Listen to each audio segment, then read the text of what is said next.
Eh ben, on va continuer le hub du complotisme avec toi, chère Héloïse. Qu'est-ce que tu nous as préparé ça? Je vous ai préparé un petit sujet sur le budget parce qu'actuellement, c'est un débat qui occupe l'actualité. Il nous manque de l'argent. Évidemment, Il manque toujours de l'argent. ça fait longtemps que ça n'a pas été l'inverse. Juste enlever le casque. Hop. Ah, oui, ça fait chaud aux oreilles. Ouais. On n'est pas obligé là. Je m'entends en écho. Donc le sujet, c'est qu'effectivement, il manque de l'argent et apparemment, on est dans une situation catastrophique.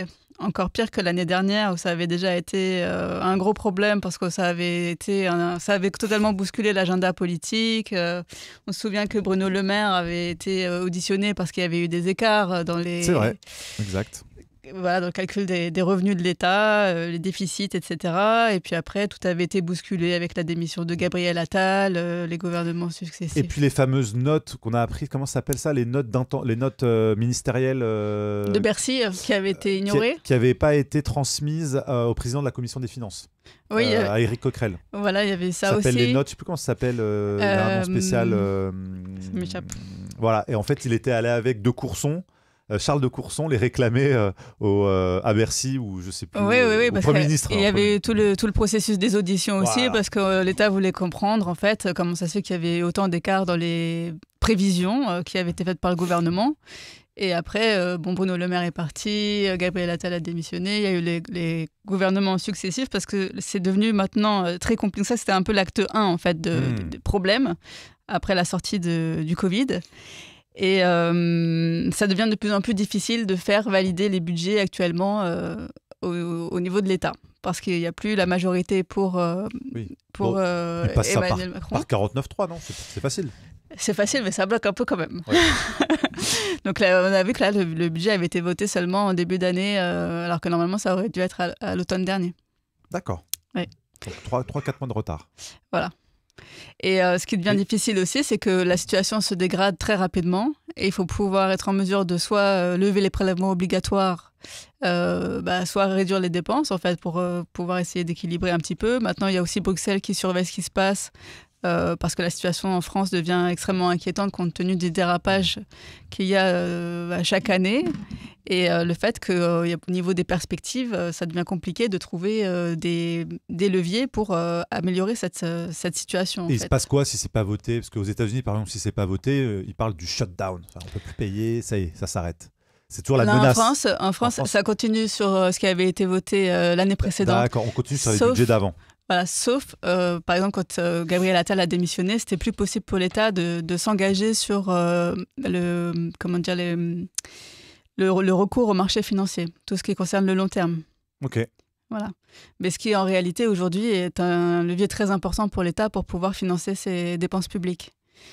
Notamment concernant la sécurité sociale, parce que la sécurité sociale, même si ça représente une moindre mesure dans la dette des administrations publiques, le rôle que joue la sécurité sociale actuellement dans le fonctionnement de l'État et la situation critique dans laquelle elle se trouve fait que si les marchés ne financent plus la sécurité sociale actuellement, eh bien l'État n'est plus en mesure de payer les prestations, notamment les retraites, ce qui concerne la maladie, qui sont les deux branches les plus en difficulté de la sécurité sociale. C'est ça qui font peur aux gens en disant le risque, c'est qu'on ne puisse plus payer, donc voilà. Pour nous faire accepter tout et n'importe quoi finalement.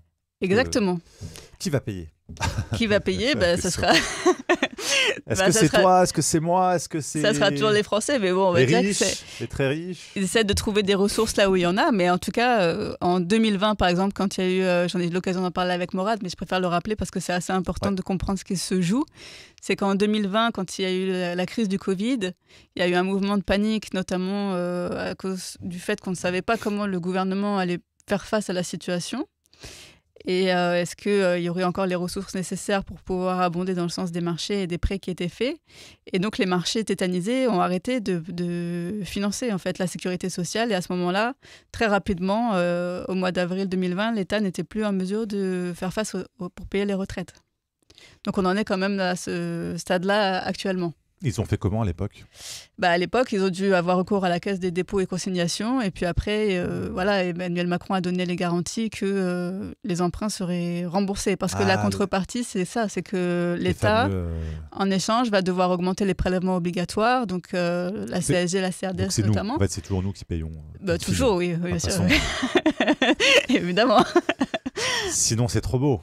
Voilà, donc après, ils essayent de voir, là, ce qui est en train de se passer, c'est qu'ils sont en train de... Donc, il y a 40 milliards qu'ils essayent de récupérer, en quelque sorte. Donc, les pistes qui sont étudiées, c'est une TVA sociale, ce qu'ils appellent une TVA sociale qui consisterait à augmenter d'un ou 2 points la TVA. La TVA. On passerait de 20%. Voilà. Parce qu'avant, on était à 19,6. Avant, oui. Je ne sais plus quand d'ailleurs c'est passé, il y a 10-15 ans. Il y a quelques années quand même, mais c'est vrai que là on est à 20%, donc si on passe à 21-22%, et puis c'est un peu...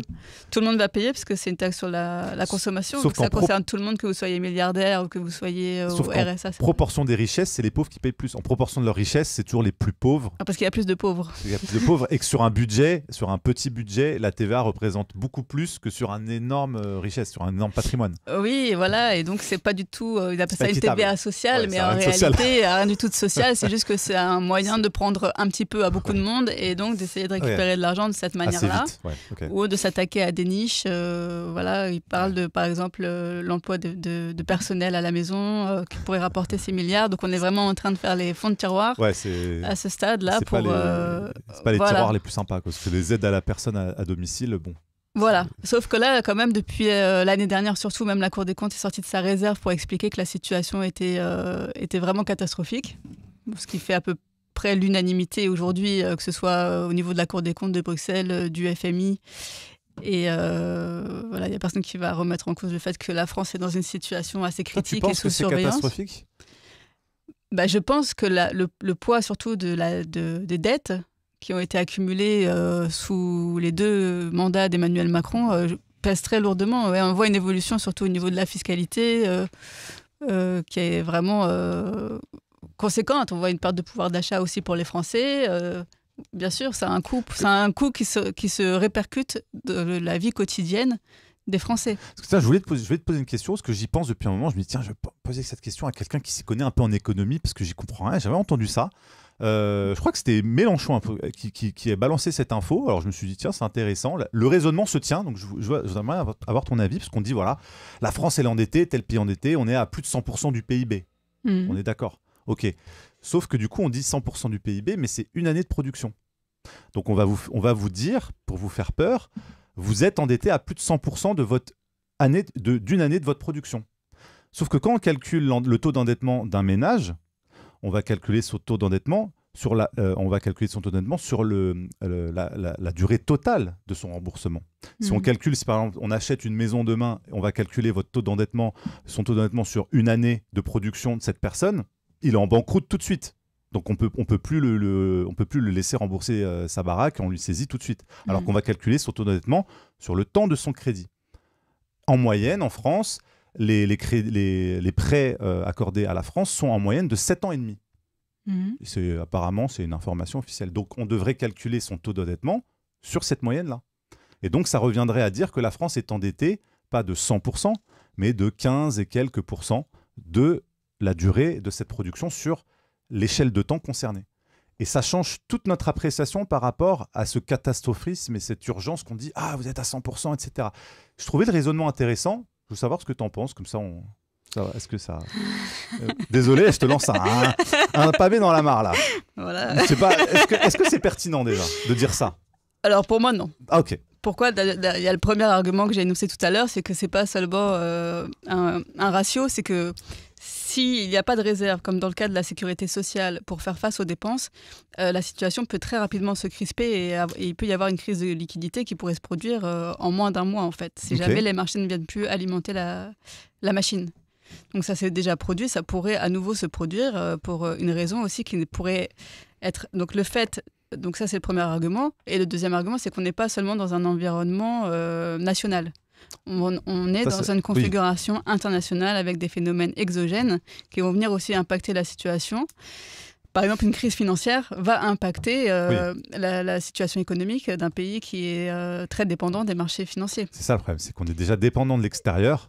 Et voilà, donc c'est pas plus, le raisonnement de Mélenchon, pour moi, il est... En plus, on frappe pas notre monnaie. En fait, si on en dehors de la réalité de ce qu'on est en train de vivre. Oui.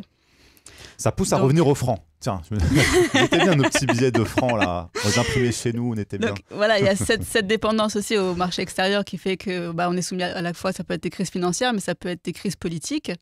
Par exemple, si on est exposé, je donne un exemple, mais si on est exposé, par exemple, en Russie ou en Chine, et que demain les États-Unis décident de placer sous embargo la Banque centrale de Russie ou de Chine et qu'on en dépend pour pouvoir continuer à avoir des opérations avec elles, ça va nous impacter directement. C'est vrai. Donc c'est tout un environnement, un écosystème qu'il faut prendre. Exactement, voilà. Et c'est là que ça devient en fait très dangereux et qu'on est exposé et vulnérable, à la fois effectivement par rapport à la conjoncture économique actuelle, parce que s'il y a beaucoup d'entreprises qui font faillite, eh bien, évidemment, ça va être des ressources en moins à gagner pour l'État, mais aussi en fonction de phénomènes extérieurs qui ne relèvent pas seulement de l'autorité de l'État et que l'État va subir. D'ailleurs, on sait à qui appartient notre dette en global, précisément. Alors, il y a une loi qui interdit de savoir à qui on... Ah bon ? Oui. Il y a une loi qui interdit ? Il y a une loi qui interdit à l'État de se renseigner auprès des chambres de compensation pour savoir qui sont les détenteurs finaux de la dette. Oui. C'est bizarre d'avoir fait une loi pour ça. Oui. Pourquoi ça les gêne de savoir qui pourrait détenir notre dette ? Je pense que ça a été organisé de cette manière-là pour que finalement l'État reste dépendant et qu'il n'y ait pas de possibilité de savoir, et ça serait pourtant essentiel de le faire. C'est important de savoir. C'est essentiel. Oui. C'est essentiel, surtout dans la configuration actuelle. Après ce que tu viens de dire, oui, effectivement, avec toutes les tensions géopolitiques, etc., de savoir s'il y a des États... Oui, surtout qu'actuellement, depuis le retour de Donald Trump à la Maison-Blanche, on voit que effectivement, il y a des pays qui sont en train de se réorganiser pour essayer de se dédollariser. Il y a des nouvelles configurations géopolitiques qui se mettent en place, des nouvelles alliances, ça va très vite. Donc avoir une certaine indépendance, un certain regard pour anticiper l'avenir, dans ce sens-là, c'est vrai que c'est une aberration totale. Eh ben, merci pour ces points. Alors, du coup, tu m'as partagé des petits documents. Oui, voilà, c'était pour illustrer un peu ce propos. Ton propos. Donc Est-ce que tu veux que je les partage ? Avec plaisir. Du coup, ils vont s'afficher là. Voilà. Donc on commence par cet article du Figaro. Bayrou face à l'impossible équation du budget. Voilà, tu sais, on cherche 40 milliards. Voilà, donc on cherche 40 milliards. Donc si tu les as, tu peux appeler Bayrou. Pas autant. Pas autant. Je peux lâcher peut-être 500 €. Parce que la France a besoin de... Faut que tu retrouves tes bitcoins. Faut que je retrouve les bitcoins. À l'époque, j'avais quelques bitcoins, mais là, ça fait pas beaucoup. 3 bitcoins sur 40 milliards, c'est pas encore assez. Tu les as perdus ? Bêtement, tu vois. Comme quoi, tu vois, il y en a qui sont doués avec l'économie, d'autres qui... Faut mieux pas que je gère mon argent. Tu vois. Ok. Voilà. C'était à l'époque où ça valait pas 100 000 € le bitcoin. C'était à l'époque, c'est un peu le gimmick, parce que j'en parle toujours dans l'émission, où j'ai raconté un peu mes péripéties, où je me suis lancé bien avant que ça devienne un peu la hype sur les cryptos, en 2016, où je me suis lancé un petit peu comme ci, comme ça. Et puis c'est monté, j'étais content. Et puis en fait, au lieu de prendre mon argent et de me dire, bon, allez, je mets un peu de côté, je me suis dit, je me voyais déjà avoir 40 milliards d'euros, tu sais. J'ai aucune compréhension de comment ça marche, tu vois. Et en fait, ça a baissé, j'ai fait n'importe quoi, j'ai paniqué, j'ai fait des trucs, je crois que j'ai activé des leviers, tu sais, parce que c'est des plateformes un peu de trading. Oui. Donc j'ai appuyé sur des boutons et j'ai vu mes unités descendre. Et un jour, j'ai fait, est-ce que j'ai pas tout perdu là ? J'étais monté à, je sais pas, peut-être 50 000 € en équivalent de l'époque. Ça faisait 3 bitcoins. Et après, j'ai descendu. Et je crois qu'aujourd'hui, j'ai l'équivalent de... Il me reste... J'ai tout perdu. Je l'ai laissé sur un compte. Je me suis dit, c'est bon, je touche plus. De toute façon, je suis maudit avec ça. Il doit me rester 2 000 € en équivalent Bitcoin. Et à l'époque, j'avais 3 unités de Bitcoin, quoi. Donc, si j'avais laissé, j'aurais 300 000 €. Voilà, tu vois, comme quoi, chacun est bon dans son domaine. Voilà. Peut-être qu'il t'aurait taxé de toute façon, donc tu aurais perdu tes bitcoins. Non, c'est 30-40%. Bon, je veux bien lâcher 30-40% de 300 000. C'est pas grave. Bon, allez. Pourquoi pas. Bon, en tout cas, l'idée, c'est que... donc, pour l'instant, il leur manque 40 milliards selon les premières estimations. Ça pourrait évoluer parce que visiblement, les pronostics sont encore un peu à la baisse selon Bruxelles. Donc, ça pourrait être encore davantage. Et globalement, on voit que la situation est devenue hors de contrôle. Donc, c'est ce qu'on expliquait tout à l'heure avec surtout une alerte sur le problème de la sécurité sociale. Alors voilà, ça c'était le deuxième article que tu m'avais partagé. La mauvaise dette de sécurité sociale. Donc il y a de la bonne et de la mauvaise dette. Elle emprunte, alors aujourd'hui, elle emprunte pour payer ses prestations et transfère ensuite sa dette à la CADES. C'est quoi la CADES ? C'est la caisse d'amortissement de la dette sociale qui a été instituée en 1996 par Alain Juppé. Donc à une époque où la finance était vraiment en train de se moderniser, c'était un peu de bon augure d'aller chercher de l'argent sur les marchés financiers, sauf que sur le long terme, c'était pas terrible. Parce qu'au départ, il y avait une petite dette qui devait lui être affectée pour combler les déficits de l'époque.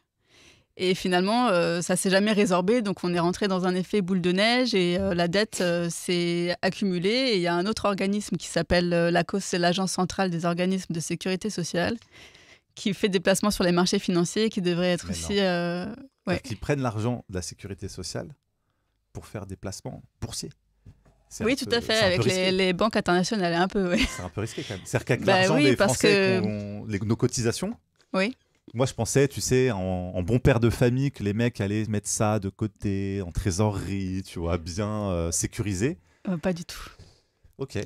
Donc, il y a les prélèvements obligatoires qui se font, mais comme à chaque fois, il y a des écarts, il y a des placements qui sont faits sur les marchés financiers, avec toutes les problématiques qu'on a expliquées tout à l'heure concernant les crises économiques, l'opacité des marchés financiers, l'incapacité à savoir qui détient la dette. C'est super imprévisible, quoi. Donc là, on arrive à une situation explosive, mais parce que ça a été organisé de cette manière-là, parce que c'est vrai que si on avait pu suivre ces évolutions, et aussi c'est vrai que c'est un sujet qui était resté longtemps tabou, en fait, parce qu'on n'en parle pas dans les médias. La banque, en général, reste un sujet très tabou. Ouais.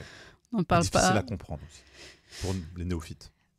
Parce qu'on n'en parle pas et parce qu'on ne pousse pas les gens à s'intéresser à cette question-là, mais qui est pourtant essentielle parce que la monnaie, c'est ce qui fait fonctionner...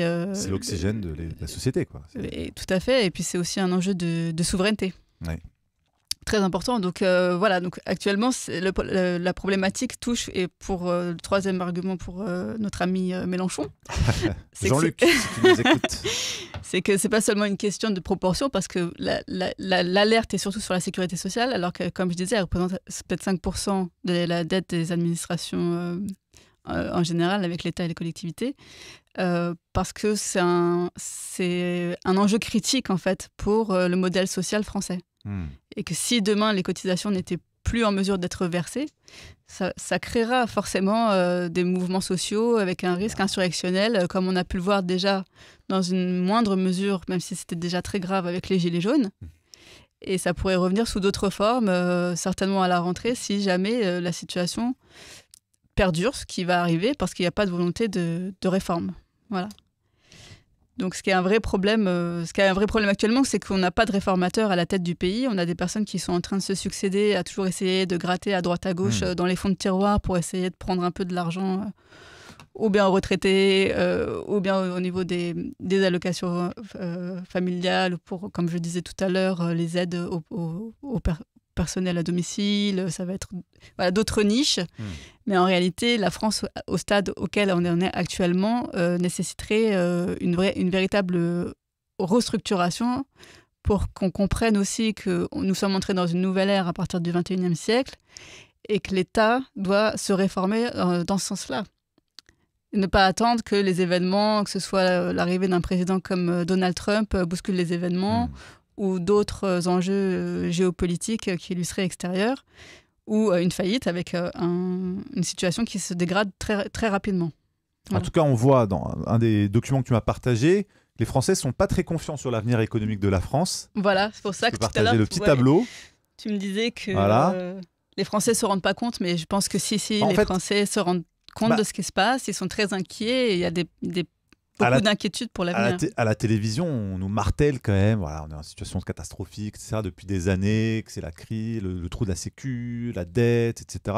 Même si les gens ne comprennent pas comment ça fonctionne, ils ont bien compris qu'on nous a dit que c'était un peu la merde, pour dire les choses crûment. Donc apparemment, 79% pas confiants sur la situation économique de la France, sur l'avenir de la situation économique de la France. Bon, et après, effectivement, c'est... Voilà, donc ils disent que la situation est jugée quand même comme catastrophique pour les 3/4 des Français, parce que ça impacte la situation à la fois des entreprises, de l'emploi et des investissements, et ainsi que leur situation personnelle. Donc ça impacte tous les domaines de la vie des Français, qui ne perçoivent pas forcément tous les liens de cause à effet, mais qui le ressentent dans leur quotidien, dans l'insécurité, dans la baisse du pouvoir d'achat, le déclin des services publics aussi. Parce que y a moins oui, il faut voir comment ça se passe dans les hôpitaux, par exemple. C'est catastrophique. C'est catastrophique, mais aller c'est aux inquiétant. Le soir, c'est très inquiétant. Oui. Non, bon, non, c'est vraiment, moi, ça, je me dis, mais c'est pas possible. Enfin, c'est possible. Si, c'est possible.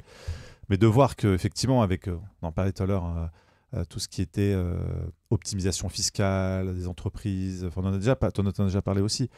On n'a jamais été dans un pays aussi riche, en tout cas dans une époque où le PIB a jamais été aussi élevé. Et avec le taux de prélèvement obligatoire des plus élevés. On prélève énormément. Voilà. Il n'y a plus d'argent pour les services publics. Tiens, c'est rigolo. Il va où l'argent? Et ben voilà. Il va où? Et on enlève l'ISF, on enlève tout. Donc alors il nous a fait un coup de Mozart de mettre en économie, parce qu'on a fait passer Macron pour le Mozart de l'économie, très bien. Alors on supprime l'ISF, très bien. Il dit on va faire revenir les plus riches dans notre pays. Il ne s'est rien passé. Il a supprimé le... Ouais, mais non, c'était catastrophique. Les 2 mandats d'Emmanuel Macron, de ce point de vue-là, ont été un énorme échec. Alors, on va dire que c'était à cause de la crise du Covid, à cause de la crise des Gilets jaunes, à cause de la guerre entre l'Ukraine et la Russie, etc.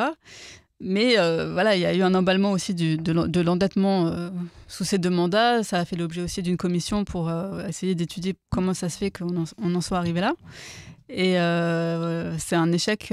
D'ailleurs, je pense que les Français sont très mécontents des politiques qui sont menées, mais il y a énormément de découragement au sein de la société, avec un renoncement.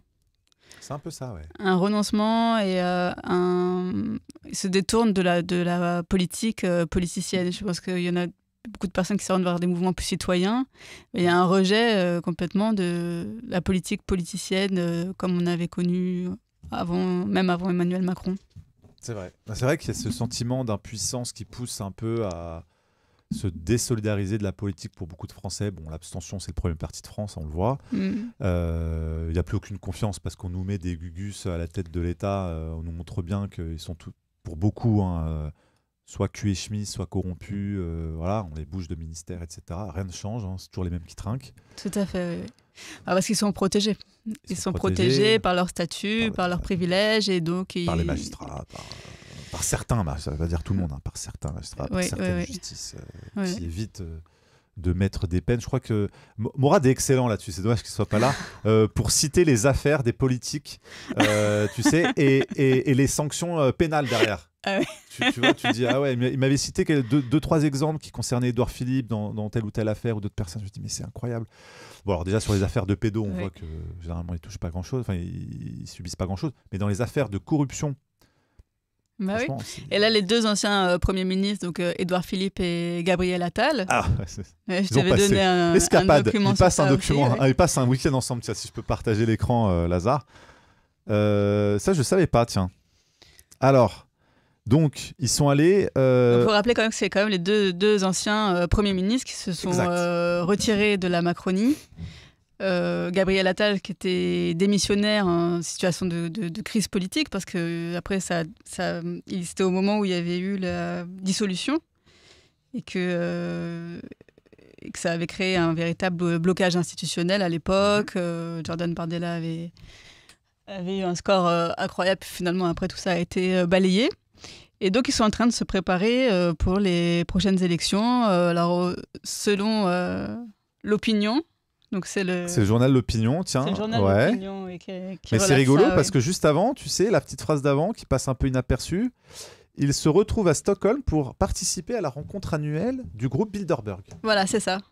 C'est ce fameux groupe qu'il ne faut pas nommer, mais si tu en parles, t'es complotiste. Moi, quand tu m'as dit ils sont partis ensemble, je pensais qu'ils étaient en couple, ils sont partis Peut-être. Ça sera dans Paris Match. C'est pas le même sujet. Peut-être qu'un amour va naître de cette conférence Bilderberg, à laquelle les journalistes n'ont pas accès. Donc on saura pas. C'est à huis clos. On ne saura pas ce qui s'y passe. C'est vrai que c'est un groupe assez opaque où beaucoup de... on va dire de directives sont partagées entre puissants de ce monde à la faveur d'invitations par cooptation très opaques. On ne sait pas pourquoi, qui est invité. Les futurs décideurs. Les futurs young leaders, enfin ceux qui sont déjà young leaders, mais les futurs peut-être... Voilà, donc je pense comme il y a un véritable... je je pense, rejet de la politique d'Emmanuel Macron. Il y a 82% des Français qui jugent que son projet politique a été un échec. Donc certainement que l'avenir de la Macronie est compromis pour les prochaines élections. Donc je pense qu'ils sont en train de se préparer pour conserver le pouvoir. C'est sûr que le macronisme n'a pas beaucoup d'avenir. Ça, c'est plutôt une bonne nouvelle. C'est une bonne nouvelle. Ce qui est une moins bonne nouvelle, c'est qu'ils sont capables de le recycler en n'importe quoi. Apparemment. Ils remettent une étiquette...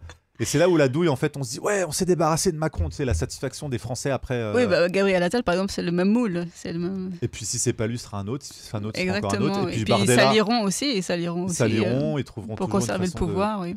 Toujours pour protéger ce mondialisme en marche, en fait. Le En Marche de Macron, il est déjà en marche depuis très longtemps. Oui.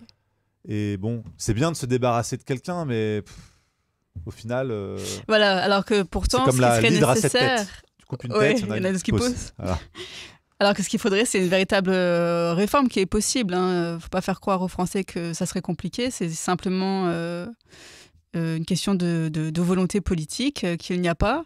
Et même dans la génération qui est en train de monter, qu'on voit pas seulement dans ces camps-là, mais même dans ce qu'on appelle l'opposition, il n'y a pas de réformateurs en réalité. C'est toujours les mêmes idéologies, les mêmes projets politiques, les mêmes qu'on attaque, et il n'y a pas de prise de conscience de ce qui se joue actuellement dans cette bascule du monde et des réformes qu'il faut vraiment mettre en œuvre, en fait. Ouais. Est-ce que toi, du coup, quelle est ta perception des événements pour 2027 en France au niveau politique, économique? Ça passerait par quoi? Une révolution pour récupérer un peu le pouvoir ou... La révolution, non. Par contre, une crise comme il y a eu avec les Gilets jaunes, je pense que ça reviendra d'une manière encore plus violente parce que les mêmes causes engendrent les mêmes conséquences. Donc ça reviendra. Peut-être ce que j'espère aussi, c'est qu'il y aura des personnes qui vont se saisir de ces questions pour mener des projets politiques, citoyens, parce que je ne crois plus du tout non plus à la politique politicienne et tel que c'est configuré actuellement. Ouais. Et concernant les finances, les budgets, si je crois que la menace est réelle parce que le système est devenu extrêmement instable. Ah, ils ont parlé d'une année blanche. Tiens, je voulais... Ils en ont parlé, mais le projet, je pense que ça sera surtout autour du fait de récupérer de l'argent dans des niches comme ils ont l'habitude de faire ou de s'attaquer à la CSG, la CRDS pour rembourser la dette sociale. Ouais. Et je pense que ce sera difficile d'arriver aux 40 milliards dont ils ont besoin parce que ça va être 5 milliards par-ci, 6 milliards par-là. Et au bout d'un moment, Bruxelles va se mêler de l'affaire française. Oui. Toi, tu vois ça, on arriverait au bout où Bruxelles va nous mettre quoi? C'est déjà en train de s'installer. Hein. Il y a une surveillance déjà. Ils peuvent nous sanctionner, obliger à mettre en place des réformes qui seraient comme en Grèce, quoi. Exactement, oui. Comme en Grèce, comme à Chypre aussi. Il y a des fois des mesures qui ont été prises qui étaient extrêmement arbitraires et violentes, que ce soit en Grèce ou la saisie des comptes comme il y avait eu à Chypre. Voilà, donc tout ça, c'est des possibilités parce que c'est possible aujourd'hui de le faire. Ce serait possible aujourd'hui pour eux de saisir, de geler des comptes, de suivre l'argent. Tout ça, aujourd'hui, c'est techniquement possible, ce qui n'était peut-être pas le cas 10-15 ans auparavant. Mais aujourd'hui, comme il n'y a pas de volonté de réforme, on va plutôt s'orienter vers ça, oui. Je vous partage cette petite vidéo d'1 minute, 1 minute 17 qui explique un petit peu cette fameuse piste de cette année blanche parce que je pense qu'ils veulent préparer un peu les esprits pour justement qu'on arrive à accepter peut-être tout et n'importe quoi parce que derrière cette fameuse année blanche, finalement, c'est toujours les mêmes qui trinquent. On va expliquer un peu pourquoi. Il faut trouver 40 milliards d'euros d'économies pour le prochain budget. Le gouvernement continue de chercher la bonne manière de procéder. Oui, plusieurs pistes sont sur la table. La TVA sociale qui divise déjà les parlementaires et l'idée d'une année blanche. Qu'est-ce que ça signifie, Baptiste Morin ? C'est un gel total ou partiel des dépenses de l'État. Ces dépenses sont chaque année revalorisées en fonction de l'inflation. Une année blanche, qu'elle soit totale ou partielle, c'est donc un levier d'économie qui peut s'avérer très puissant, 15 à 25 milliards d'euros. Reste à savoir sur quel poste des dépenses de l'État la formule pourrait être appliquée. Cela pourrait être le gel des dépenses des ministères, ce qui a déjà été fait pour cette année 2025. Mais l'année blanche peut aussi concerner les contribuables. Ne pas indexer le barème de l'impôt sur le revenu et celui de la CSG sur l'inflation l'inflation rapporterait plus de 2,5 milliards d'euros. Ne pas indexer les pensions de retraite sur l'inflation pourrait permettre d'économiser 3 milliards d'euros. Ces dernières années, l'arme de l'année blanche est régulièrement vantée par Bercy lors de la préparation du budget, mais elle peut coûter cher politiquement. Michel Barnier et son gouvernement ont été censurés parce qu'ils voulaient sous-indexer en partie seulement les pensions de retraite. Et puis l'année blanche revient à augmenter l'impôt, ce que ce matin encore, le ministre de l'économie promet de ne pas faire. Merci Baptiste Morin, chef du... Voilà, donc effectivement, encore une fois, les retraités, les travailleurs... Oui, à la fin, il faut payer de toute façon. Donc, Pourquoi pas les grosses entreprises? Tiens, qu'est-ce qu'elles font? Parce que c'est plus difficile de les contrôler. C'est plus facile. On s'attaque toujours à plus faible que soi. C'est comme dans la cour de récré. Exactement. On va pas aller voir le gros mastoc là qui fait 2 mètres. On va aller voir le petit. Et on va ils ont les moyens de faire traîner les procédures. Quoique, il y avait Valls qui avait empêché une loi qui était passée sous le mandat d'Hollande. Je sais plus quand d'ailleurs. C'est Le Monde qui avait révélé le poteau rose. Il y avait une loi qui était passée pour obliger les entreprises à payer leurs impôts en France en fonction de leurs bénéfices réalisés et pas en fonction de leurs bénéfices globaux et pas sur, parce que les entreprises elles envoient ça en Irlande, voilà, etc. Et en fait ils voulaient imposer que si les bénéfices étaient faits en France, même si après l'argent partait dans une filiale, ils devaient quand même payer les impôts en France. Cette loi était passée et en pleine nuit, je crois à 2h du matin, Le Monde révèle que Valls a rameuté tous ses copains à l'Assemblée nationale pour refaire voter et la loi a été votée non en pleine nuit. Ouais. Donc on a les moyens. Mais... On a les moyens de faire beaucoup de choses. Mais il n'y a pas de volonté politique. Voilà. Ça, c'est un exemple parmi de nombreux exemples. Et puis... J'imagine qu'il y a d'autres leviers aussi. Bah oui, il y en a énormément. Mais ce qu'il y a, c'est qu'on a affaire à des personnalités qui n'ont pas envie de prendre de risques. Voilà. Donc, oui, ça coûte trop cher. Alors que les Français, si on leur tape dessus, bon, c'est facile. Ils sont habitués. On envoie les CRS, c'est plus facile que la pression financière qui peut après s'abattre. Voilà, c'est petit à petit, mais le ressenti quand même, je crois que les Français se rendent compte que la situation devient quand même critique. C'est vrai que parfois je me dis, nous on roule pas sur l'or, mais ça va, je veux dire, on mange à notre faim, etc. Mais il y a quand même plein de Français qui sautent des repas. Bien sûr. Il y en a plein qui vont à la soupe populaire ou les associations. Il y en a qui n'ont pas d'argent à un point catastrophique. Et ils sont pas dans la rue, ils sont pas avec les fourches. Mais attends, mais c'est incroyable. Toute cette misère qui est aux portes de l'opulence la plus incroyable. Dans une grosse ville, quand même, on voit que c'est de l'opulence, de l'abondance, en veux-tu, en voilà. Et ces gens qui sont laissés dans l'indifférence et le silence le plus total, et qui s'accumulent de plus en plus. Il n'y a jamais eu autant de pauvres dans ce pays que sous le mandat de Macron. Je crois qu'il y a eu plus de 2 millions de pauvres en 7 ans, là.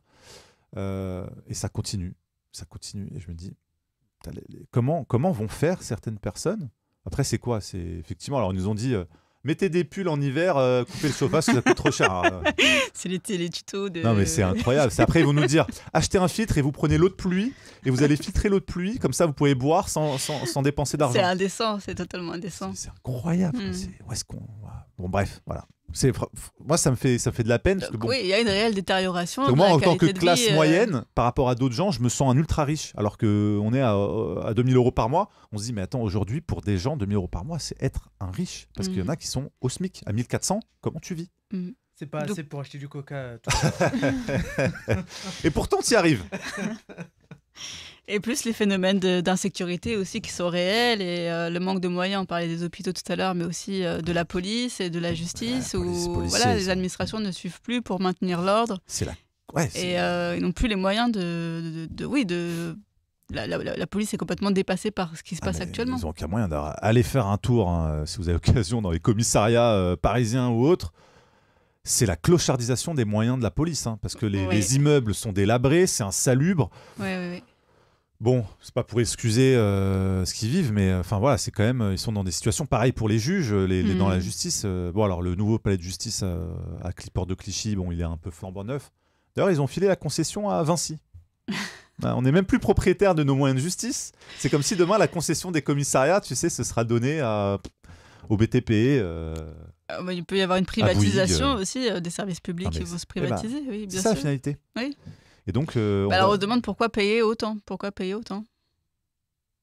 c'est sûr que du coup, à quoi ça sert du coup de cotiser pour sa retraite si on n'a plus rien à voir? Parce que les gens se disent, attends, ma fiche de paye, il y a 30-40% qui part. Et je suis traité comme un clochard quand je veux partir en arrêt maladie. On me dit, ton premier jour, t'as pas le droit, t'es en délai de carence. Ah bon? Mais je suis malade 3 jours. Ah mais t'es 3 jours de carence. Mais moi je cotise pour être rémunéré quand je suis malade. Ah non. Donc c'est un contexte global qui fait que la situation quand même devient assez explosive. Ça s'est aggravé clairement depuis la sortie de la crise du Covid et depuis surtout l'année dernière. Et ça va continuer malheureusement dans ce sens-là tant que rien ne sera fait, quoi. Voilà. Bon, en tout cas, merci infiniment, Héloïse, pour ta vulgarisation de ce qui se passe, ta chronique sur le budget. Avec plaisir, merci de m'avoir invité. Avec comme plaisir. Ça permet de pour te retrouver, voilà, dites-nous dans le chat. J'ai vu que des messages dithyrambiques. Voilà. Il y a même un livreur, il dit Héloïse, veux-tu m'épouser? Voilà, ça y est, c'est parti. Tu as fait l'unanimité. En tout cas, voilà, je pense que beaucoup de gens ont apprécié ta chronique. On te retrouvera avec grand plaisir, j'espère. Merci. Quand tu le veux, tu es la bienvenue. Avec plaisir, je reviendrai alors. En tant que chroniqueuse ou invitée. J'espère que les nouvelles seront meilleures.